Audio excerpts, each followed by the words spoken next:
وما علينا إلا البلاغ المبين.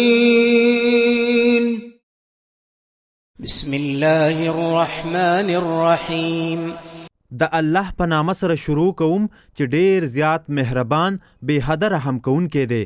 براءة من الله ورسوله إلى الذين عاهدتم من المشركين. دا د الله او د هغه د رسول له جانبه بیزاری او صاف جواب دی په مشرکانو کې هغو کسانو ته چې تاسو ورسره عهد کړی وو. فسيحوا في الأرض 4 أشهر واعلموا أنكم غير معجز الله وأن الله مخزي الكافرين. نو اے مشرکانو تاسو په دغه ځمکه کې 4 میاشتې په امن سره ګرځئ او پوه شئ چې یقینا تاسو الله لره عاجزه کوونکي نه یئ او دا چې یقینا الله کافرانو لره رسوا کوونکی دی. وأذان من الله ورسوله إلى الناس يوم الحج الأكبر أن الله بريء من المشركين ورسوله. او د حج اکبر په ورځ د الله او د هغه د رسول له جانبه ټولو خلکو ته دا اعلان او خبرتیا ده چې بېشکه الله او د هغه رسول له مشرکانو نه بیزاره دی. فإن تبتم فهو خير لكم وإن توليتم فاعلموا أنكم غير معجز الله وبشر الذين كفروا بعذاب أليم. نو که تاسو توبه وباسئ نو دا تاسو لپاره ډیر غوره دی او که تاسو مخ وګرځوئ نو پوه شئ چې یقینا تاسو الله لره عاجزه کوونکي نه یئ او هغو کسانو ته چې کافران شوي دي د ډیر دردونکي عذاب زیری ورکړه. إلا الذين عاهدتم من المشركين ثم لم ينقصوكم شيئا ولم يظاهروا عليكم أحدا فأتموا إليهم عهدهم إلى مدتهم.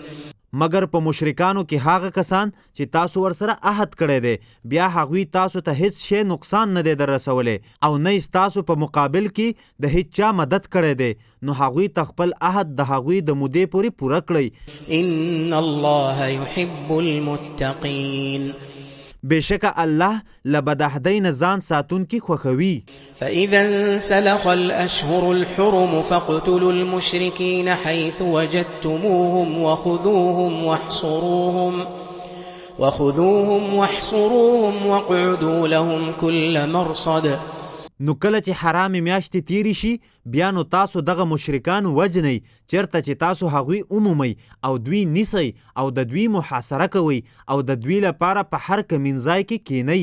فإن تابوا وأقاموا الصلاة وآتوا الزكاة فخلوا سبيلهم إن الله غفور رحيم.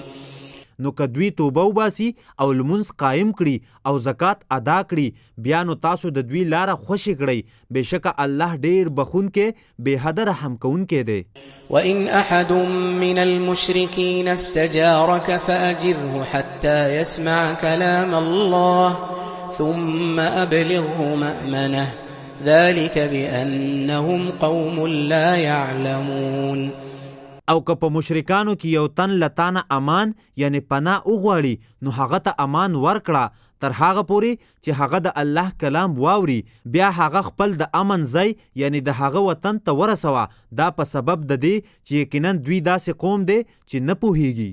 كيف يكون للمشركين عهد عند الله وعند رسوله. د الله پنیز او د هغه د رسول پنیز به د مشرکانو لپاره څنګه عهد وي.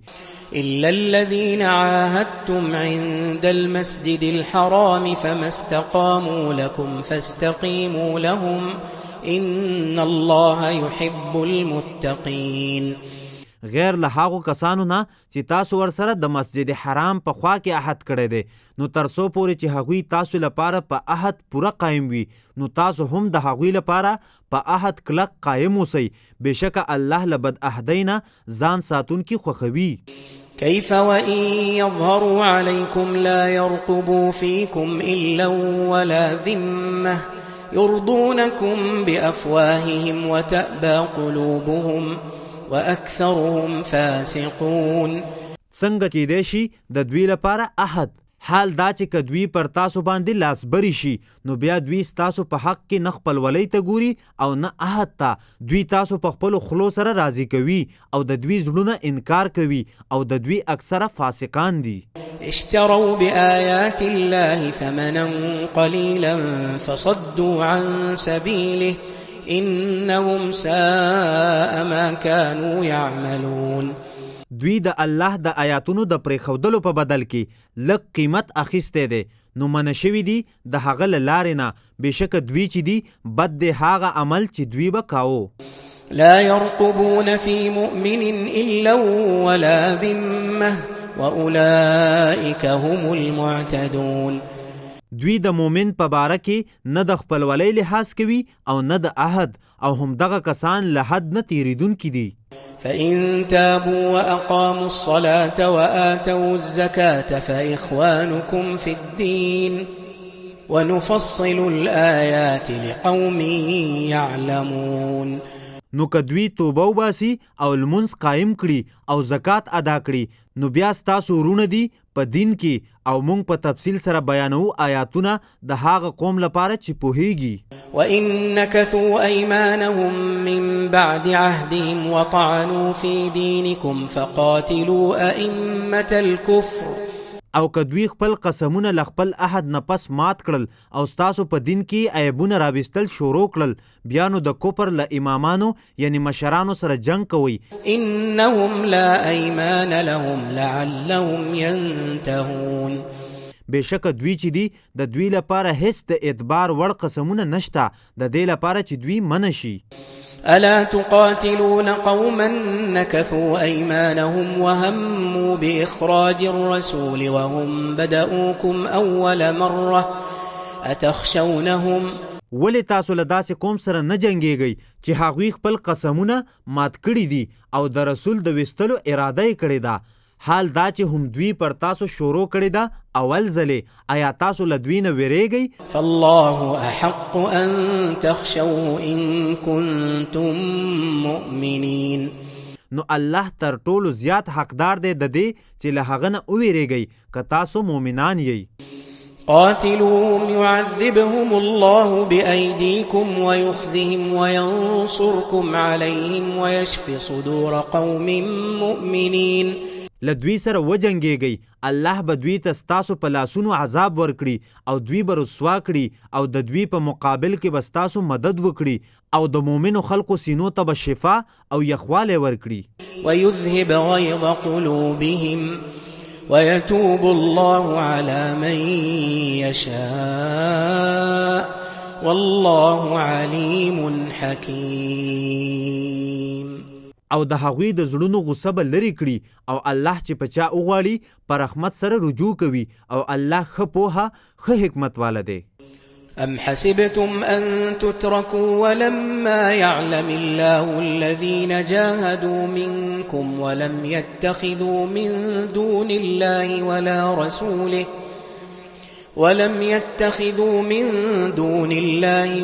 رسوله ولا المؤمنين وليجة.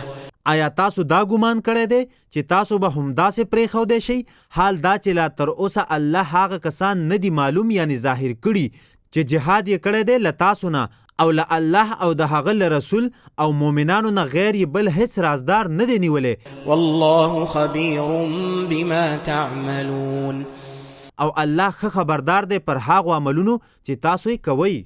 ما كان للمشركين أن يعمروا مساجد الله شاهدين على أنفسهم بالكفر أولئك حبطت أعمالهم وفي النار هم خالدون. د مشرکانو لپاره دا حق نشته چې د الله جماعتونه آباد کړي په داسې حال کې چې په خپلو ځانونو باندې د کفر گواهی کوونکي دي. دغه خلک چې دي د دوی عملونه ضایع شوي دي او دوی به په اور کې تل ترتلوي. إنما يعمر مساجد الله من آمن بالله واليوم الآخر وأقام الصلاة وآتى الزكاة ولم يخش إلا الله فعسى أولئك أن يكونوا من المهتدين. د الله جماعتونه خو یوازې هغه څوک آبادوي چې په الله او د آخرت پر ورځ یې ایمان راوړوي او لمونځ قایموي او زکات ورکوي او نه ویریږي غیر له الله نه، نو امید دی چې دغه کسان به له هدایت موندونکو ځنې وي. أجعلتم سقاية الحاج وعمارة المسجد الحرام كمن آمن بالله واليوم الآخر وجاهد في سبيل الله لا يستوون عند الله. آیا تاسو حاجیانو ته اوبه ورکول او د مسجد حرام آبادول د هغه چا د ایمان په شان ګرځولی دي چې پر الله او په ورځ د آخرت ایمان راوړی دی او د الله په لاره کې جهاد کړی دی؟ دوی د الله په نس برابر نه دي. والله لا يهدي القوم الظالمين. او الله ظالم قوم ته هدایت نه کوي. الذين آمنوا وهاجروا وجاهدوا في سبيل الله بأموالهم وأنفسهم أعظم درجة عند الله وأولئك هم الفائزون. هغه کسان چې ایمان راوړی دی او هجرت یې کړی دی او د الله په لاره کې په خپلو مالونو او ځانونو سره جهاد کړی دی، د الله په نس په درجه کې تر ټولو لوی دي او همدغه کسان کامیاب دي. يبشرهم ربهم برحمة منه ورضوان وجنات لهم فيها نعيم مقيم. دوی ته خپل رب له خپل جانب نه د رحمت او رضامندۍ او د داسې جنتونو زیری ورکوي چې د دوی لپاره به په هغو کې همیشني نعمتونه وي. خالدین فیها ابدا ان الله عنده اجر عظیم. په دې حال کې چې په هغو کې به تل تر تله همیشه وي، بېشکه الله چې دی له هغه سره ډېر لوی اجر دی. يا أيها الذين آمنوا لا تتخذوا آباءكم وإخوانكم أولياء إن استحبوا الكفر على الإيمان ومن يتولهم منكم فأولئك هم الظالمون. اے هاغو کسانو چې ایمان راوړی دی، تاسو خپل پلرونه او خپل ورونه دوستان منیسئ که دوی کفر محبوب او غوره وګڼي په ایمان باندې، او په تاسو کې چې چا له دغو کفارو سره دوستي وکړه نو همدغه کسان ظالمان دي. قل إن كان آباؤكم وأبناؤكم وإخوانكم وأزواجكم وعشيرتكم وأموال اقترفتموها. اے پیغمبره ته دوی ته ووایه کچېرې وي ستاسو پلرونه او ستاسو زامن او ستاسو ورونه او ستاسو ښځې او ستاسو قبیله او هغه مالونه چې تاسو هغه ګټلي دي، وتجارة تخشون كسادها ومساكن ترضونها أحب إليكم من الله ورسوله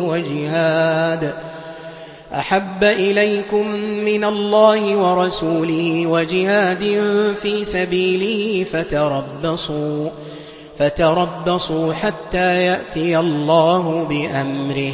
او هغه تجارت چې تاسو د هغه د بندېدو ویره کوئ او هغه استوګنې چې تاسو هغه خوښوئ تاسو ته ډیر محبوب دي له الله او د هغه له رسول او د هغه په لاره کې له جهاد کولو نه، نو بیا انتظار کوئ تر هغه پورې چې الله خپل حکم راولي.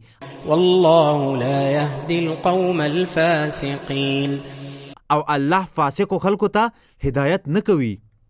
لقد نصركم الله في مواطن كثيرة ويوم حنين إذ أعجبتكم كثرتكم فلم تغن عنكم شيئا. یقینا الله په ډیرو ځایونو کې ستاسو مدد کړی دی او د حنین په ورځ هم کله چې خپل ډیروالی تاسو په تعجب او غرور کې اچولی وي بیا دا ډیروالی ستاسو هیڅ په کار رانغی. وضاقت عليكم الأرض بما رحبت ثم وليتم مدبرين. او پر تاسو باندې ځمکه د هغې د ارتوالي باوجود تنګه شوه بیا تاسو وګرځېدئ په داسې حال کې چې شاکونکي وئ. ثم أنزل الله سكينته على رسوله وعلى المؤمنين وأنزل جنودا لم تروها وعذب الذين كفروا وذلك جزاء الكافرين. بیا الله خپل تسکین او اطمینان په خپل رسول او په مؤمنانو باندې نازل کړ او داسې لښکرې نازل کړي چې تاسو هغه نه وی لیدلې او کافر شو خلکو ته عذاب ورکړ او دا د کافرانو جزا ده. ثم يتوب الله من بعد ذلك على من يشاء والله غفور رحيم. بیا به الله لدین پس پر رحمت سره رجوع کړي پر هغه چا چې وغواړي او الله ډیر بخونکې ښه حکمت والا دی. يا أيها الذين آمنوا إنما المشركون نجس فلا يقربوا المسجد الحرام بعد عامهم هذا. ای هغو کسانو چې ایمان راوړی دی پر اختیا هم دا خبره ده چې مشرکان نجس دي نو مسجد حرام ته د خپل دې کال نه وروسته نه نږدې کیږي. وإن خفتم عيلة فسوف يغنيكم الله من فضله إن شاء إن الله عليم حكيم. او که تاسو له کومې غریبۍ او تنګۍ نه ویریږئ نو زر به الله تاسو له خپله فضله غنیان کړي که هغه وغواړي. بېشکه الله ښه پوهه ښه حکمت والا دی. قاتلوا الذين لا يؤمنون بالله ولا باليوم الآخر ولا يحرمون ما حرم الله ورسوله. تاسو له هغو کسانو سره وجنګیږئ چې نه پر الله ایمان راوړي او نه د آخرت پر ورځ او هغه څه ته حرام نه وایي چې الله او د هغه رسول حرام کړي دي. ولا يدينون دين الحق من الذين أوتوا الكتاب حتى يعطوا الجزية عن يد وهم صاغرون. او نه دیني حق قبلوي له هغو کسانو ځنې چې کتاب ورته ورکړی شوی دی تر دې چې دوی په خپل لاس په داسې حال کې جزیه ورکړي چې دوی ذلیل یعنی محکوم وي. وقالت اليهود عزير ابن الله وقالت النصارى المسيح ابن الله. او يهوديان وویل عزیر د الله زوی دی او نصرانیان وویل مسیح د الله زوی دی. ذلك قولهم بأفواههم يضاهئون قول الذين كفروا من قبل قاتلهم الله أنا يؤفكون. دا د دوی په خپلو خلو سره وینا ده. دوی د هغو کسانو له خبرې سره مشابهت کوي چې له دوی نه مخکې کافران وو. الله د دوی هلاک کړي څنګه له سمې لارې نه ګرځولی شي. اتخذوا أحبارهم ورهبانهم أربابا من دون الله والمسيح ابن مريم. دوی خپل عالمان او خپل عابدان له الله نه غیر خدایان نیولی دي او د مریم زوی مسیح هم. وما أمروا إلا ليعبدوا إلها واحدا لا إله إلا هو سبحانه عما يشركون. حال دا چې دوی ته حکم نو شوی مګر د دې چې دوی د یو حق معبود عبادت کوي چې نشته هیڅ حق معبود مګر هم دی هغه پاک دی له هغه څه نه چې دوی ورسره شریکوي. يريدون أن يطفئوا نور الله بأفواههم ويأبى الله إلا أن يتم نوره ولو كره الكافرون. دوی غواړي چې د الله رڼا په پوکو د خپلو خلو سره مړه کړي او الله انکار کوي مګر دا چې خپل رڼا پوره کړي اگر که کافران دا کار بد ګڼي. هو الذي أرسل رسوله بالهدى ودين الحق ليظهره على الدين كله ولو كره المشركون. دی هم هغه ذات دی چې خپل رسول په هدایت او حق دین سره را لېږلی دی د دې لپاره چې الله دا دین په نورو ټولو دینونو باندې غالب کړي اگر که مشرکان دا کار بد ګڼي. وما علينا